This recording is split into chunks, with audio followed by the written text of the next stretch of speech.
freaking first cut. Golly. Welcome to the First Cut Podcast. I'm Rick Gehman, and this is our mega preview pod for this week's Masters. It's our storylines, it's our one and done, it's our betting contest, it's everything. And joining me to break it all down, Mark Immelman is here, but he's also there. Hey, Mark. What's up, boys? It's beautiful. Springtime is sprung here in Georgia, Coach. Man, miss you, buddy. Look, I've even got the loaded water for you, bro. Oh, That's the coach. What's up, Coach?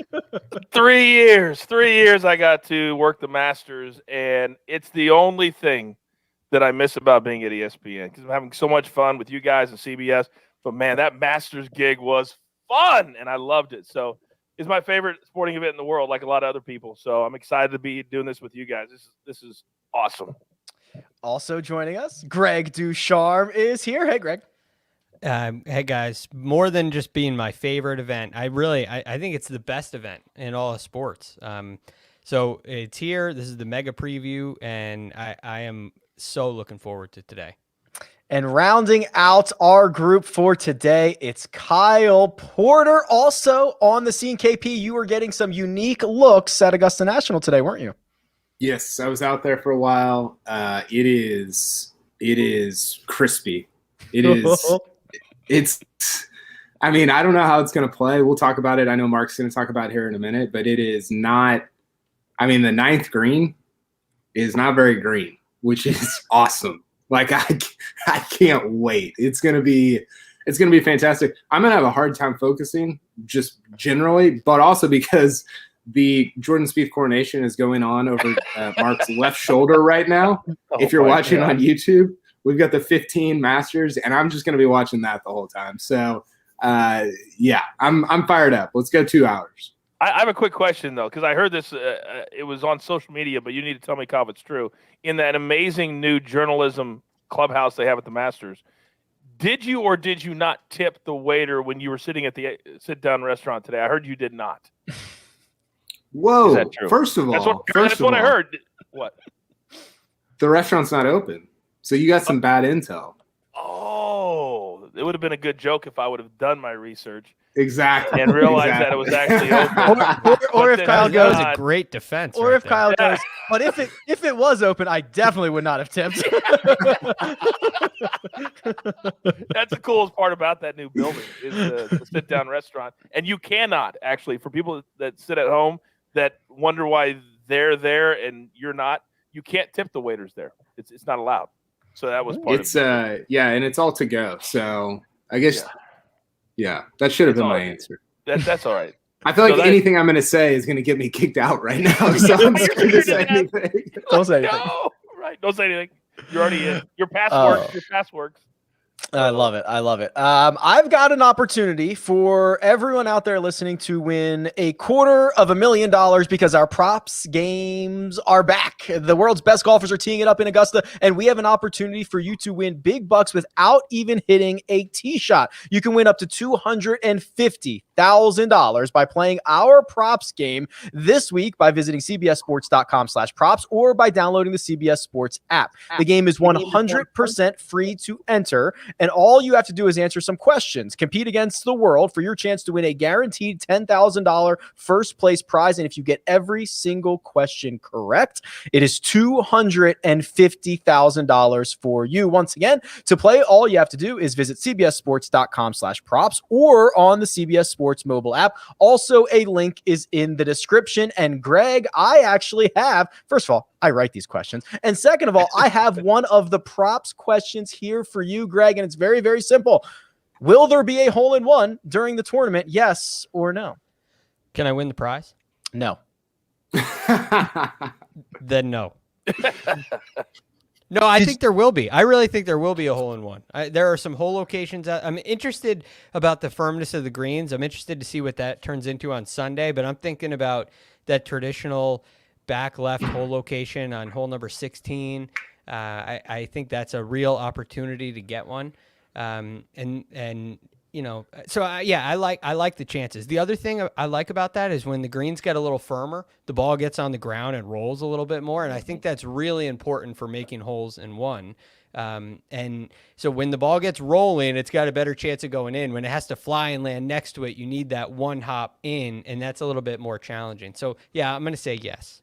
Yeah, I'm with you, Greg. The beauty about this golf course is what happens on the ground, not what happens necessarily through the air. And so once the ball lands, Alistair McKenzie, that's where he was a genius, using undulations and such. And the way this golf course is shaping up to play, a whole location like the final day location on 16, guys are going to hit out to the right, and that thing's going to be coming down the hill guaranteed, unlike it did when it was like a dartboard in November. So yeah, I'm prepared to take a hole-in-one bet on that one too. Mark, I assume you are not looking at the outline, so I will ask you this question because the answer is in the outline, and history tells me you do not have it open. But here we go. The 16th hole, that is the hole that has surrendered, of course, the most aces in Masters history. Do you have any idea how many it has surrendered? Oof. This is a great question. 22. 22, Mark. Stop yeah. Did you cheat? Stop it. Yeah. No, I just look. I guess 22 because it was and that's the anniversary, 622, and it's the number on Rory McIlroy's golf ball, and I feel like he's going to play well this week, so I just went with 22. Is that right? It's absolutely right. Yes. Wow. Mark, that I get something? that was my This anniversary. feels like a setup. That was my anniversary too. I swear to No God. lie. No lie. I'm divorced, so stunned I by would this. never pick 22. I would never pick 22 because of that reason. That's we- hilarious. Gonna be a good We week. are off to a roaring start. That Mark, well done, sir. 22 is Wow. absolutely right. All right, let's bop into our storylines here. KP, we'll start with yours. The number one player in the world, Dustin Johnson, looking to capture his second green jacket in 5-6 months? Pretty good. I actually put the number one player on earth right now trying to win his second green jacket. So I was talking about Jordan Spieth, but I can talk about DJ if you want to. God. I knew it. I fell right into that. Okay, talk about whoever you want to talk about. I can't believe I walked into that. No, I actually will talk about DJ because it feels a little like everybody's talking about Spieth. I'm leading the charge, obviously. People are talking about Rory as you I feel like we're not talking about. People are talking about the Rahm baby thing. JT, can he win the Players and the Masters? It's like, man, DJ's been beaten by 13 guys here over the last 5 years, over his last 5 appearances here. He's unbelievable on this course, and the fastness and firmness is only going to help him. Only 3 guys we gone back-to-back, obviously, Nicholas, Faldo, and Tiger Woods. And I think DJ fits in that group really nicely. I don't know.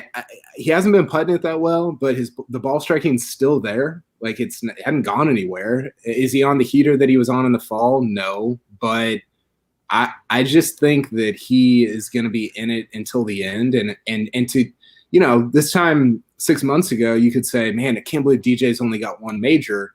After this weekend, it might be 3 with 2 Masters. And then all of a sudden it just opens up a different conversation about his kind of legacy in 15, 20 years.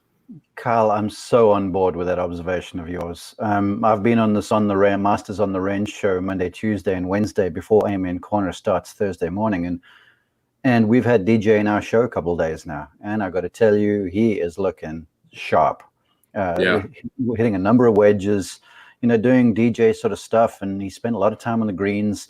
He's been out there with some like a string alignment aid to make sure, and ball alignment and stuff like that, and just start lines. And he seems to be hitting the ball great. He seems to be comfortable. I mean, he has been so easygoing in conversations and an interview with us that I was like, wow, this is a guy Monday of the Masters who's acting like it's Monday at home with his buds. So he's just in such a great place mentally. The golf swing looks fantastic, and he's spending a lot of time on the green. So, man, number one golfer in the world, he's looking pretty daunting right now.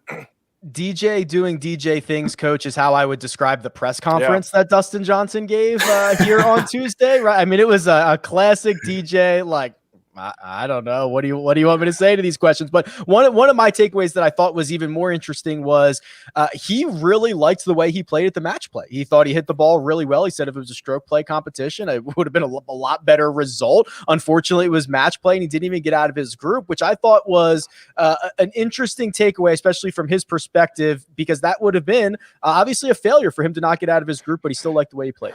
Well, I'm glad he did because I watched it. I didn't like how he was hitting the ball per se. But I'll say this: it's interesting that Mark would point out that he's spending a lot of time on the greens because when he did win in Saudi Arabia, he hit it so well, but he couldn't make a putt. Literally, he's missing 3-footers. It was one of the most embarrassing rounds of golf putting wise that DJ's ever had on that Sunday. So it would make sense that when he came back, we've seen him at a couple of the different tournaments he's played in, he hasn't putted very well.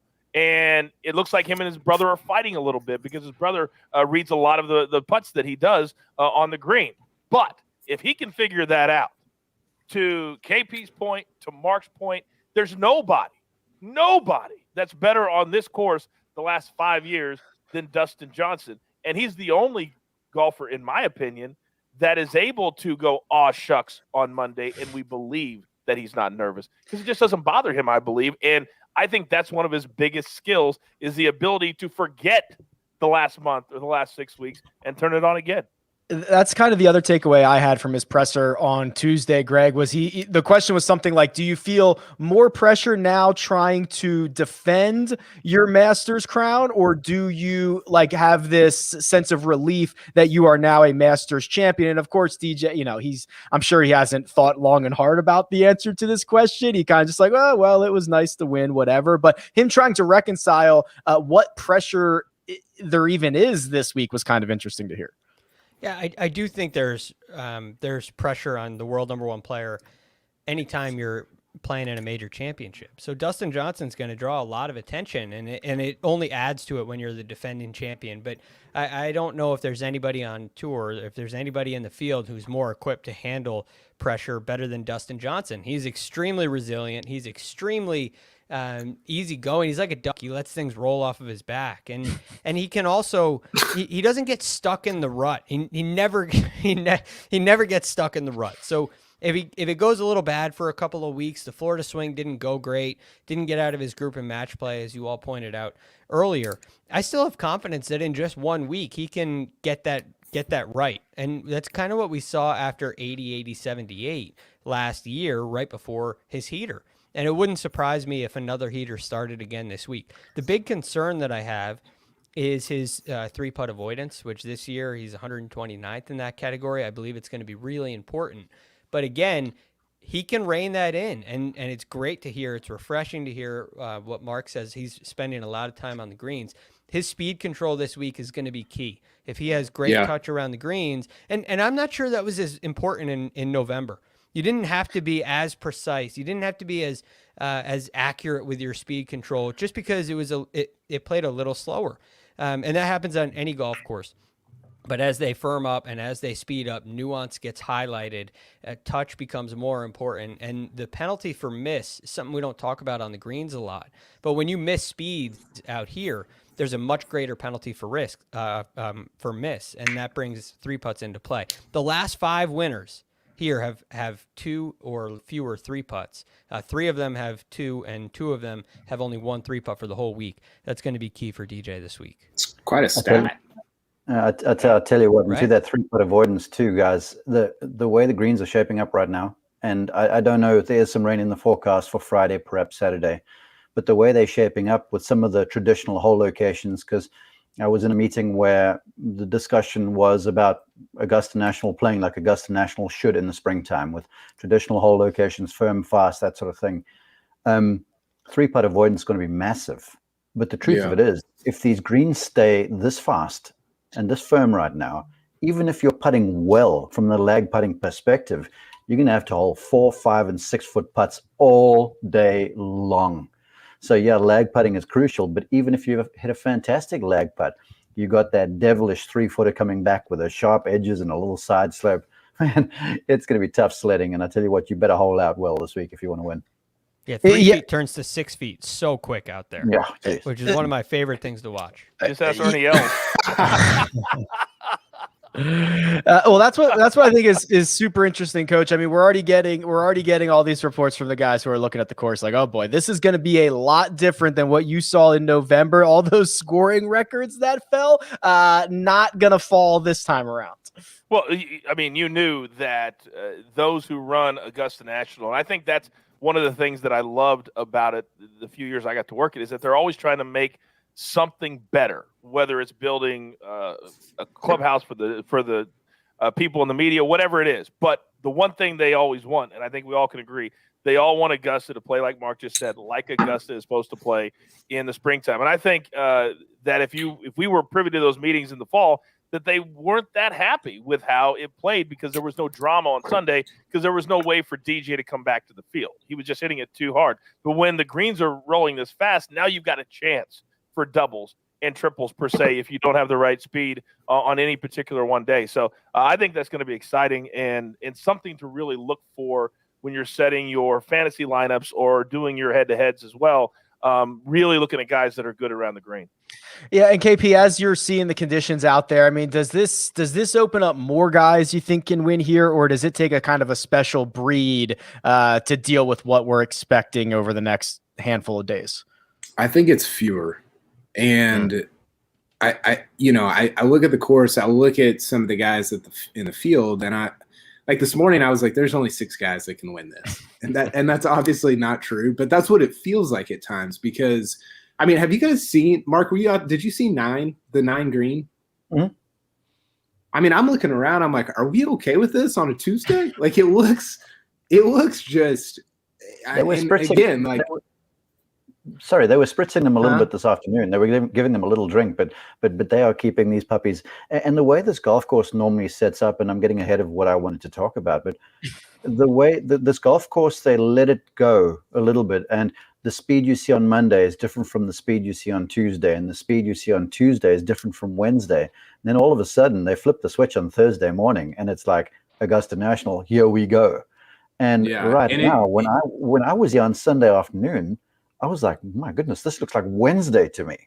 And today, you're right, Kyle. I was out there on the second 9, watching a little bit, and there were spots like 6. The green at the back edge there was. I was like, wow, this looks incredible. This looks like it's serious golf ahead of us. Yeah, I'll tell you. Yeah, and I think what's interesting, and this may or may not be instructive of what we're going to see, but Joe Pita he did a deal on Twitter on the women's amateur, and the scoring average this year was 3 strokes higher than in 2019. Which, who knows? Like that might just be.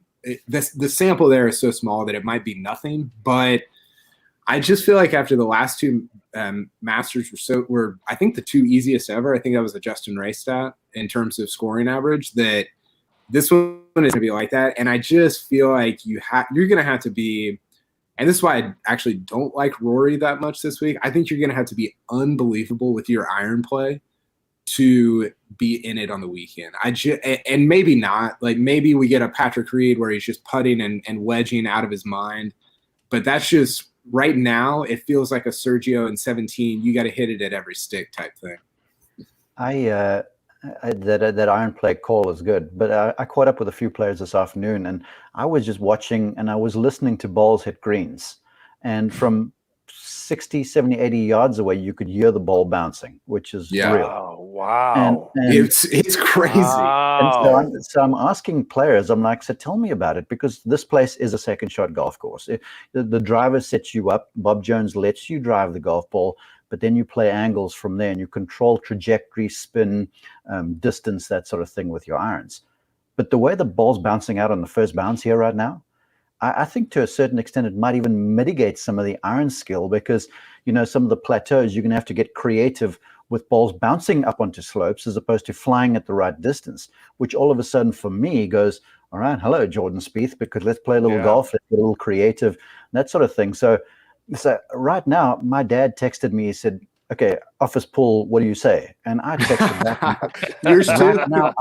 Honestly, right now, I don't even know. I'm like, I'm looking at the way this thing is stacking up. I'm like, 1 minute I'll make for myself an argument that someone who putts well is going to win. 5 minutes later, I'm like, well, it's an iron striker that's going to win. Then all of a sudden, I'm like, the fairways are so fast. Well, that sort of takes power out of the equation. And I'm like, I don't know where I land right now. I love tradition. I love it. I love that. A tradition unlike any other is your dad texting you for a pool. That's every dad ever texting for Masters pool information. Greg, these conditions they're clearly going to be magnified as these guys get to Amen Corner, as they get to 12. There's going to be a lot of stuff going on, and I want to get your takes on how this might impact the championship. So this is really interesting. As I put in the rundown, this story for me is Jordan handling hole number 12 on the second 9, especially on Sunday. What's going to happen when he gets there? And I believe he'll be in contention by when he gets to that point. What happens after that point, I don't know. And to me, that goes beyond analysis. There's something more there that we'll find out. But what's fascinating is if you look at this year, 2021, and you look at some of the anniversaries of things that have happened by years divisible by 5 in the past. You have just 5 years ago, 2016, you have the Spieth and Willett situation. That's the one that I'm highlighting for this week because I think we're going to get a redemption opportunity. Then you go back to 1996, and you have a Greg Norman. He loses a 6-shot lead, a little collapse there, which was, I guess you could call it. You could call it epic. So there have been a couple of instances in the past in these. 2011 was Rory McIlroy, which is another one. Just that's 20 years ago, or 10 years ago, sorry, where Rory McIlroy has a lead going into the second 9 on Sunday, and he hits it left into the cabin. So I'm very interested to see what happens, and when the golf course gets really firm and fast like this, the opportunity for disaster increases, and I'm curious to see what happens with the leaders. I'm curious to see what happens handling that kind of pressure on a golf course like this where a double bogey is lurking around any corner. While at the same time, there's also birdies out there. So I think this setup is going to create great drama coming down the stretch. And I think it's the biggest story to watch this week. That potential disaster lurking, I like that. A lot of it, we saw Coach Bryson DeChambeau find with a couple of left misses back in November. Now he has played Augusta National with his new beefy body, with the new driver. I think in recent weeks, he's tried to make sure that he can land that ball in the fairway more often. And now I'm like, this is almost a heavyweight bout for me, Coach. This is Bryson v. Augusta National Part 2. Well, in November, he didn't have the control of this newfound power that he has now. And I also think that the last month we've seen him strategically setting up his game for Augusta. And what I mean by that is we did see him dial it back just a little bit at the Players. We did see him at times at Bay Hill dial it back just a little bit. But I think he's starting to realize that he doesn't have to go after the 400-yard drive every single time.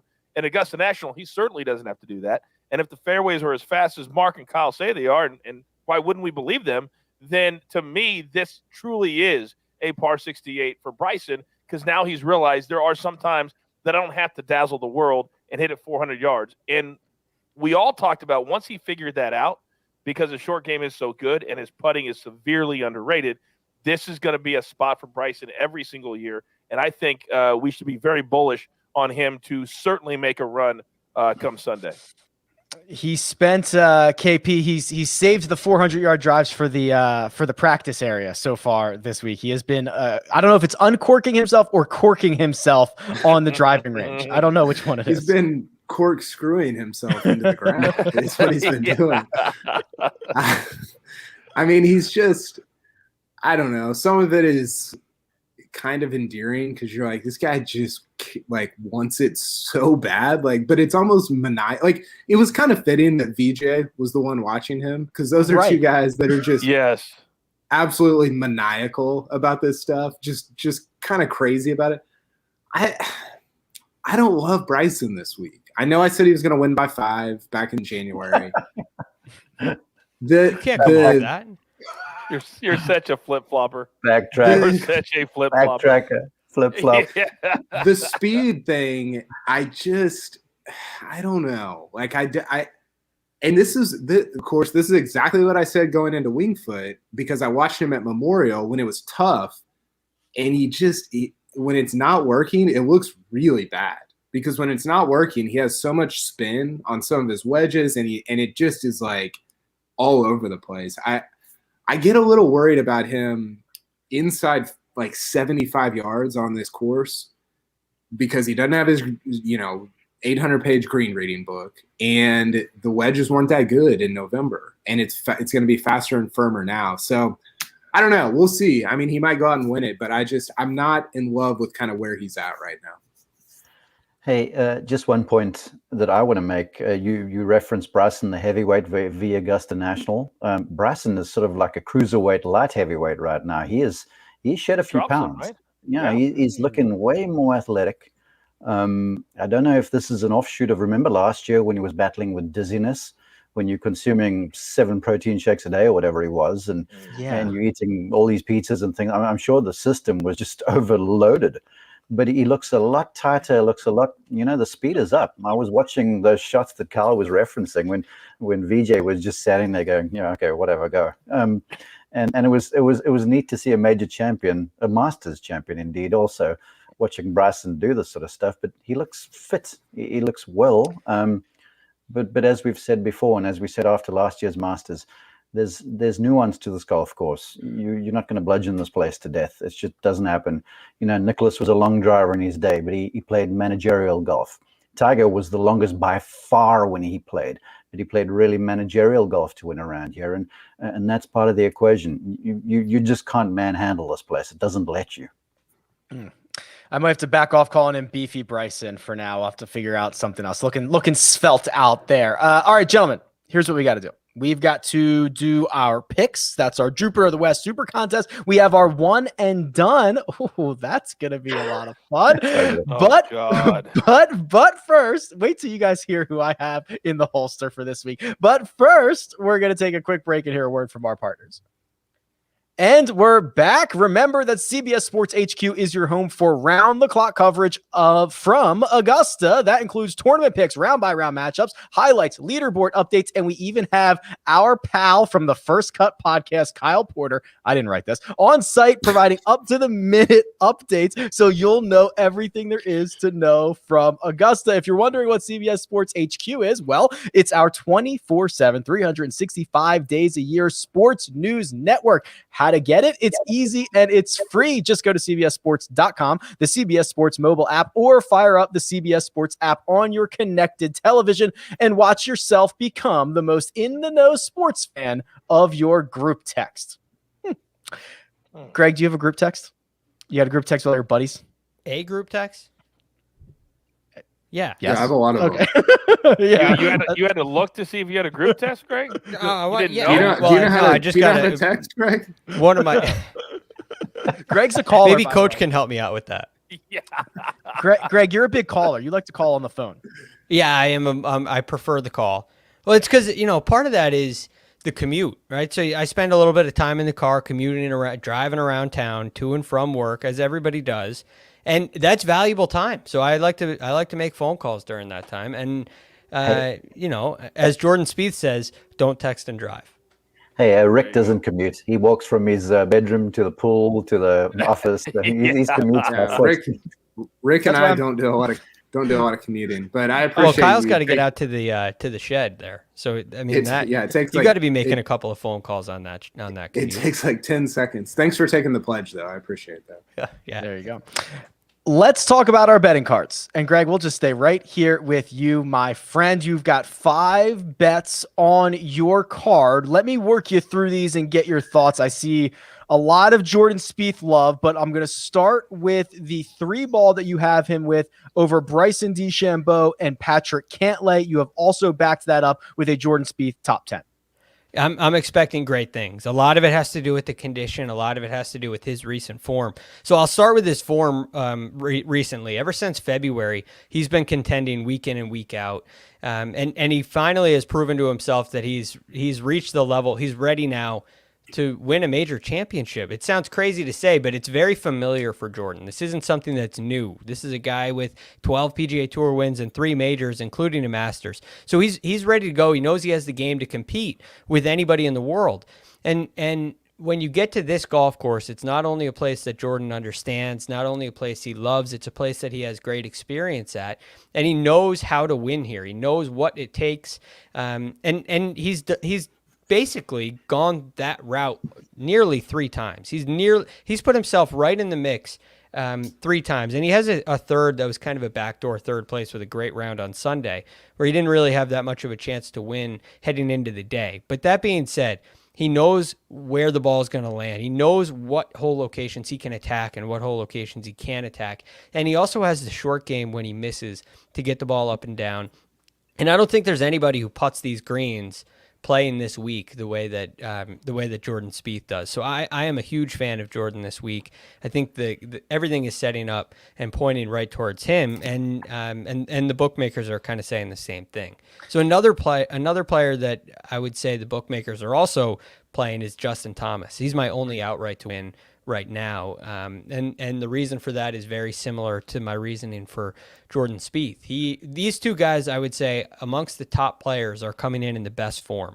And I love what Justin Thomas does with the irons, but I also love the transformation he's made with his putting this year. He is 51st, I believe, in strokes gained putting, and he's 18th in 3-putt avoidance. The last time he was in the top 60 in both of those statistical categories was 2017. When he won a major championship. So I'm looking at JT and I'm feeling like he's really ready to go. So that's why you see a lot of those guys in there. Yeah, JT, Jordan Spieth, you round this card out with a top 10 on Rory McIlroy and a top 20 on Louis Oosthuizen. Looking at your card, is any one of these designated as your best bet over another?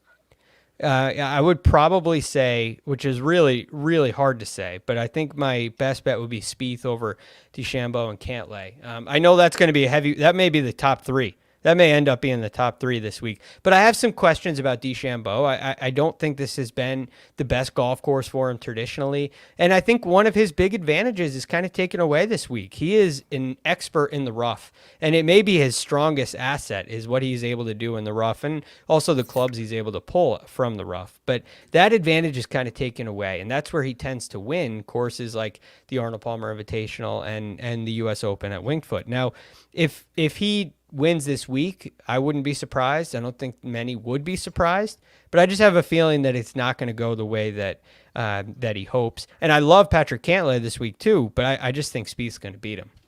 All right, that is Greg's betting card for the week. This is our opportunity to take 100 units over to William Hill and allocate them however we would like. And Coach is going to describe to us how he has allocated his funds. And Coach, I see kind of a couple different groups in here. So I'm going to start you off with your matchups. You took Patrick Reed over Webb Simpson. You took Paul Casey over Tony Finau. And you also bought Jordan Spieth, this time over Justin Thomas.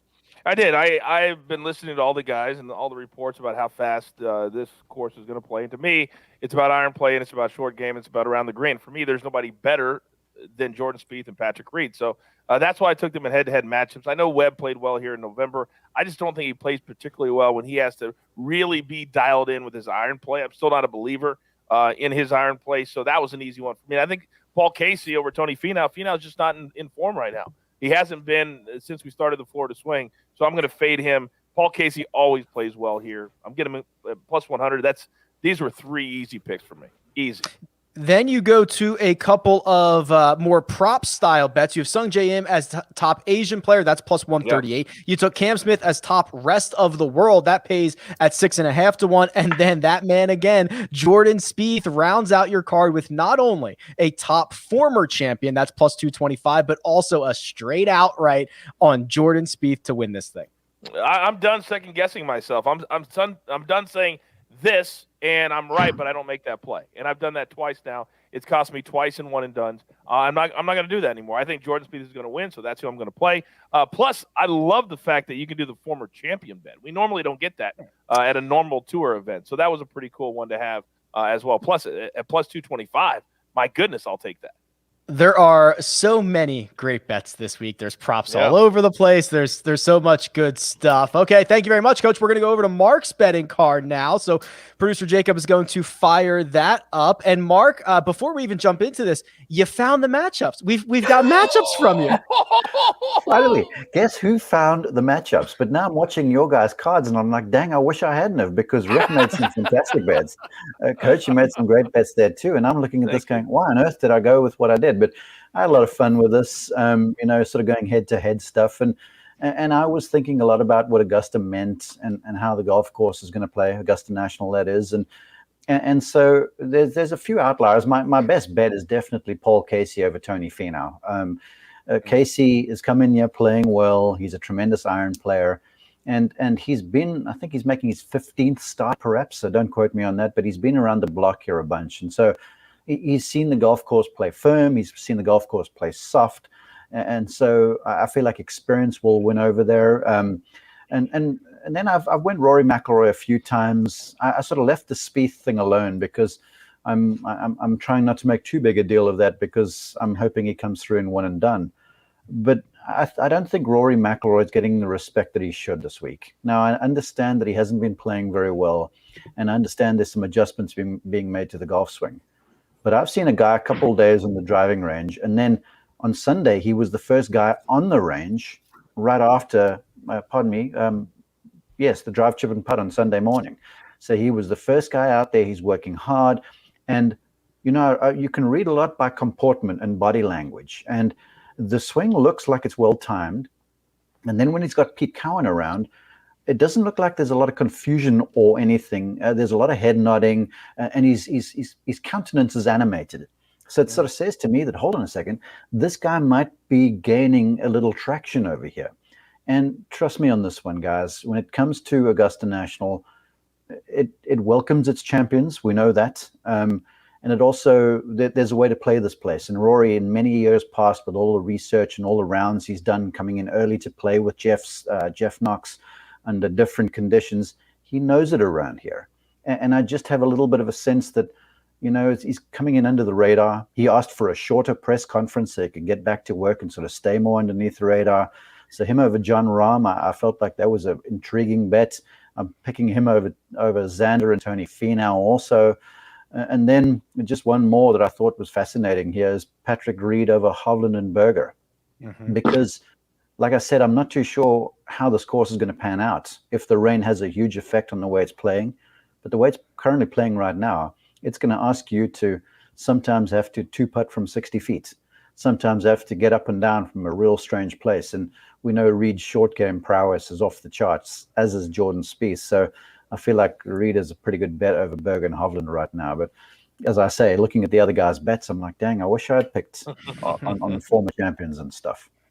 I think the Rory thing is really interesting. So I think sometimes with the top guys, they miss a cut and we act like they haven't played in like 3 years. And it's like, I don't know, Rory's playing fine before the players. It wasn't great, but he was still like top 10, top 20. Mm-hmm. And he's been kind of low-key automatic top 10 at Augusta, no matter how he's playing. I mean, last 10 years, he's got the most top 10s of anybody. Now, he's played in all of them, and he's made the cut in all of them. So he's going to I don't know. I just sometimes we overreact to some bad play from the top guys in a way that I don't think is instructive to what's going to follow that. You are preaching, my brother. I mean, that is the Reverend Kyle Porter over there. And we overreact. And yet with McIlroy, I've not seen any panic. I've not seen any concern. It's why I had so much respect for Jordan Spieth through this whole journey he's gone through. There wasn't anything rash that he did, during that time. He just stuck to his guns. He stuck manfully and resolutely to what he had to do. I'm seeing Rory do the same thing. And look, I'm related to a guy who came into this event off a miscut, not putting very well. And all of a sudden, 4 days later, he's a Masters champion because things have just worked out in his direction. Hit the ball well, made putts when it meant something, and you outlast folks. And I've said this before, and I'll say it again. It's like last year, Rory shot that bad first round. I think it was like 3 over, but then from then played fantastically for a good finish. if he gets out to a good start on Thursday, I think he starts to absolutely snowball confidence-wise. Let me put a bow on Mark's betting card here. Everything is even money or better, so you're getting a lot of value here. It is Cam Smith over Paul Casey and Sung J M. It's Rory McIlroy over John Rahm. It's Paul Casey over Tony Finau. That's his best bet. It's Rory back over Xander and Finau, and then Patrick Reed in a 3-ball over Victor Hovland and Daniel Berger. Let's jump over to my card because I can go through this pretty quickly here. I've decided to keep this pretty tight for the week. I've got 2 matchups. My best bet is Daniel Berger over Sung J M. It's Webb Simpson over Patrick Reed. I took Matt Wallace, Greg. I took Matt Wallace as top Englishman at 9-1. There are a lot of really good Englishmen in this field. Matt Wallace gains like 15.5 strokes from tee to green last week and did not win, which is almost a shame. I feel bad for the guy. He really did hit it so nicely. He just couldn't make anything. So, Ricky, are you thinking that that's going to turn around? The putting's going to turn around this week on these greens the way they're playing? Or do you think the putting's maybe going to be a little less important? I just think that if he goes out and does anything remotely close to what he did tee to green last week, he was striping, and he's played well for like 3.5 rounds at Augusta National before. If he can get anything close to that, 9-1 is probably much too long. Yeah, I like that. And then I've rounded this out with 2 outrights on the 2 guys that I love the most. It's Patrick Cantlay. It's Paul Casey. Coach, we have talked kind of ad nauseum about this week. Give me ball strikers. Cantlay is in absolutely complete control of his game at the moment. Paul Casey, I of course worry about the flat stick as I do every single week, but these guys are just absolutely elite with the irons. If we believe what KP said, and there's only 6 to 8 guys that can win, those 2 would be in those 6 to 8 guys that you would list off that come Sunday. You wouldn't be surprised because I think we've seen, and Joe LaCava was very clear 6 years ago. He says, Coach, you're only going to see a certain kind of golfer win at Augusta National. And he said you've got to be in shape because of how hard the walk is. And if you've never been here, you can't understand how hilly it is. It's a big boys golf course. And these are 2 guys that know how to play this golf course. Casey has a history. Cantlay's in form. So I like both of those plays. All right, let's. Rick, Yes. Rick, I see you hedging bets there where you're going Wallace is the top Englishman, Yeah. Casey to win. That's right. That's right. They pay out very those long shots are tough to come in on. So I certainly hedge myself quite a bit in that category. KP, you are up with your betting card. Let me start you off with your matchups and your 3 balls here. So I see Corey Connors in great form over Abraham Answer. I see Paul Casey over Sung J M and Cam Smith. I see Victor Hovland over Daniel Berger and Patrick Reed. Yeah, so those 3, I basically just went with the ball striking, right? Because it's fast and firm. I just feel like that's going to accentuate Connors, obviously a great iron player. Casey has been low key. Not only does he play great here, he's got a great history here in terms of top 10s, top 20s, but he's been playing really good all year. I mean, he's been awesome so far in 2021. And then Hovland, I mean, look, he's hitting the ball great. He's like top 10, I think, tee to green since February 1st, so last 2.5 months. But he also played pretty well here as an amateur.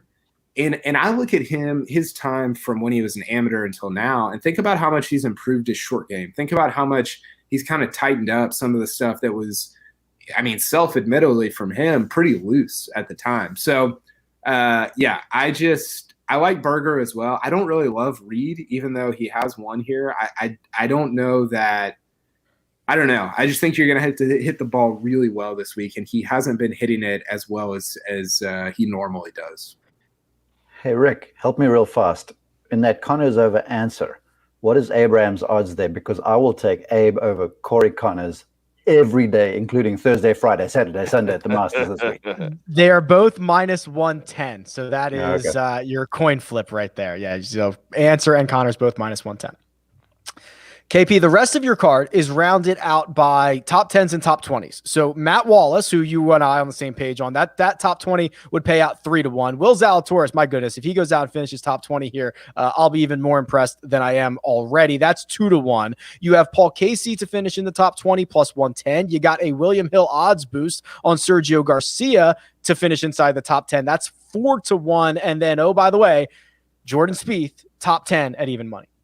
Yeah, all 5 of those guys, however many there are top 15 in iron play in ball striking right now, and that's over the last 2 months. I was kind of looking at data golf. I think Zalatoris and Wallace are the 2 most underrated iron players in the field. Everybody knows Morikawa. Everybody knows JT. Spieth's been awesome with his irons, but I think Zalatoris and Wallace are the guys that are kind of, and Sergio is hitting the ball really well also, but Zalatoris and Wallace are the guys that are kind of flying in under the radar in terms of what they do with their irons. So does that pan out? Like, maybe not. Maybe they have horrific putting weeks. Who knows? But I kind of like the numbers there for both those guys to finish top 20. All right, let's move over to our one and done. This is the moment everyone has been waiting for. There is $2 million up for grabs at the top, so there is plenty of movement here. We are this will be the 27th week out of 50 that we are picking for this season. So we're at the halfway mark, gentlemen. And Coach, I'm going to start with you. You've got 2.1 million. You are coming off a Danny Willett week at Valero. What is so funny, Mark? Hey, Coach, isn't it the Masters week? It is. Yes. What happened?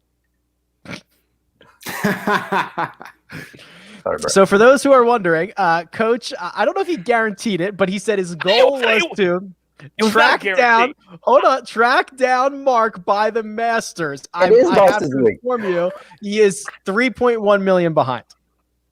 And if I would have played JT, and if I would have played Spieth last week, I would have caught him.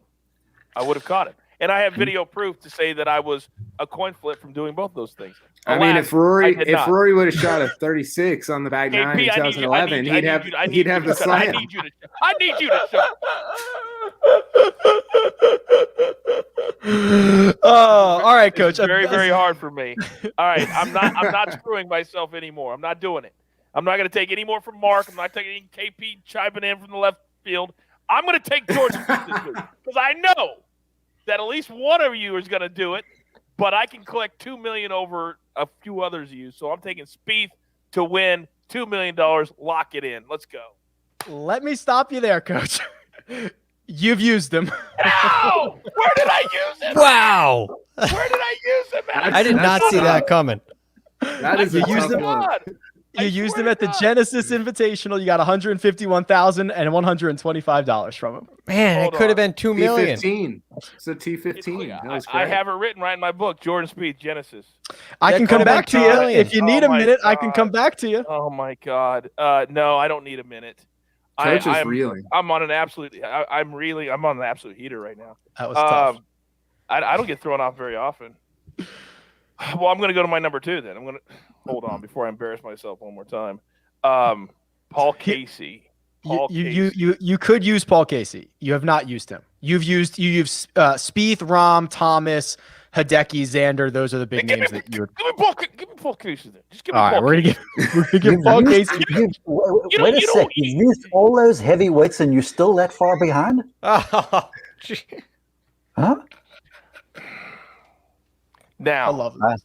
I was discussing this earlier, so clearly Rick was setting me up because I discussed with him that I was going to use Jordan Spieth, and at no point did Rick ever say, "Oh, but Coach, you've already used him." So you're setting me up. That's okay. Diabolical, but I appreciate it and I respect it.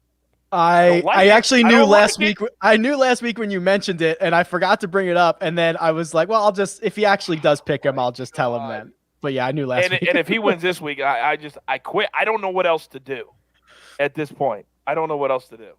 I don't. Right, I do know this, Mark, that my Venmo is open for the person who won the bracket challenge on this show, and that would be. You know what? I'm going to get guy. that from you, and congratulations. And I just want to ask, with our basketball bracket, who eventually finished at the top of all of that lot? Me. Did you win last night? Oh dang! When I listened to that thing, I was like, "This is hilarious." You guys are just setting me up for this. You guys got to do your homework here. This is not a good look. This is a horrible look. At least I do know I won that though. Oh my! This is so getting too easy. Yeah, Mark. Coach, we owe you cash in the official first cut bracket game.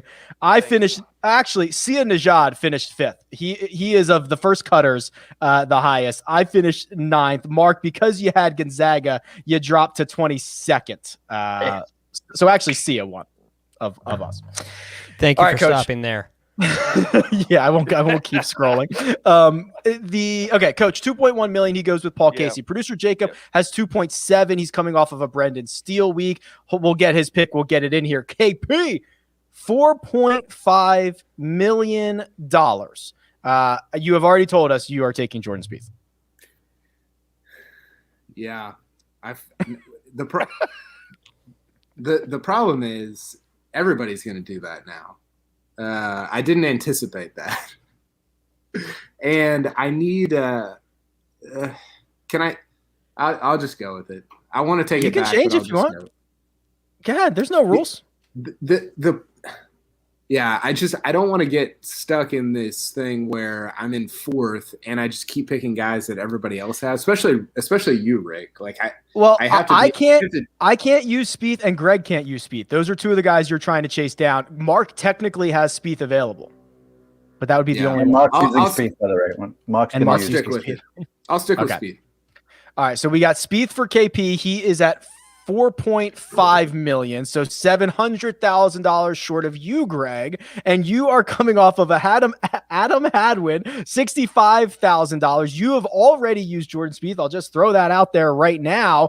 I will give you credit. You picked Dustin Johnson last time around. You got the full $2 million. Who do you got for me this week? Yeah, I've been a real popper this year, and they're still shocked Adam Hadwin didn't win last week. Me too.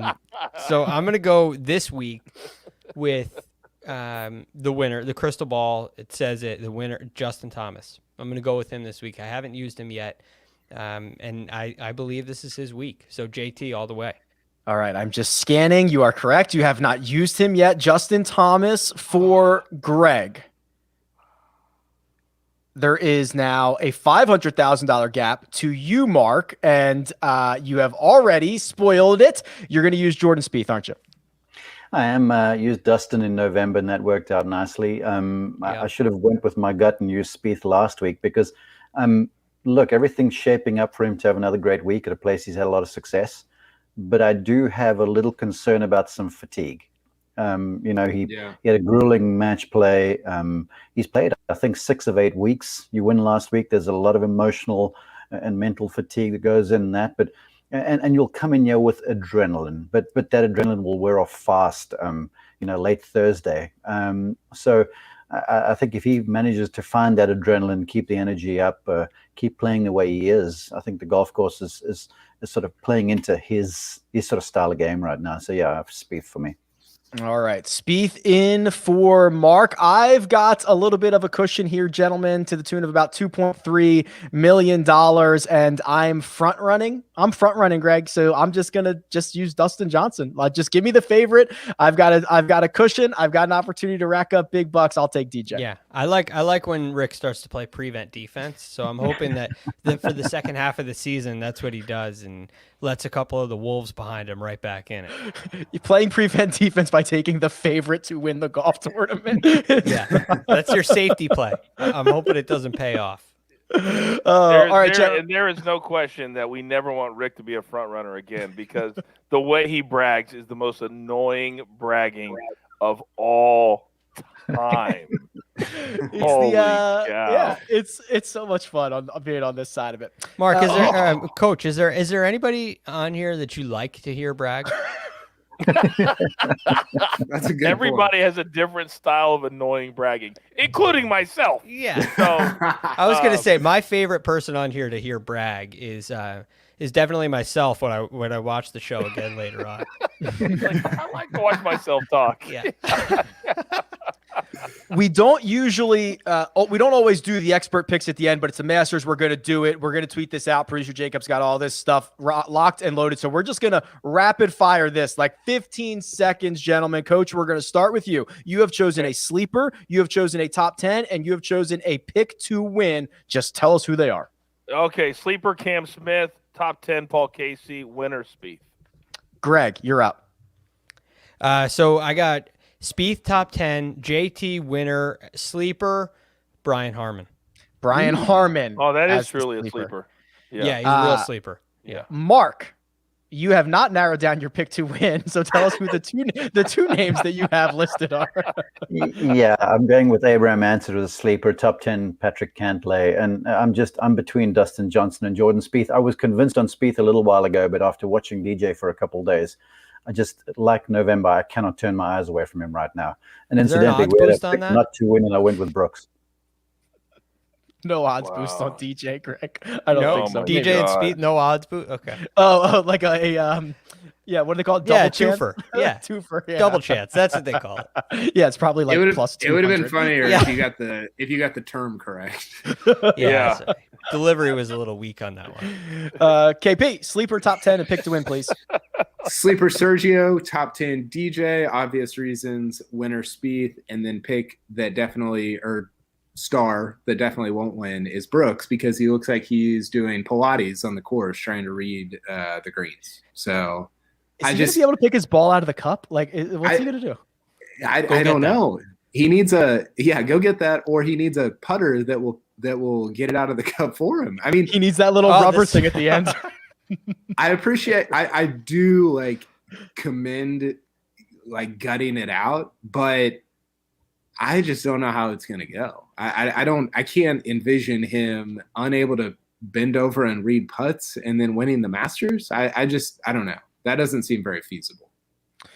My pick to win is Patrick Cantlay. My top 10 is Paul Casey. And my sleeper is the very one and only Philip Mickelson. Gentlemen, Wow.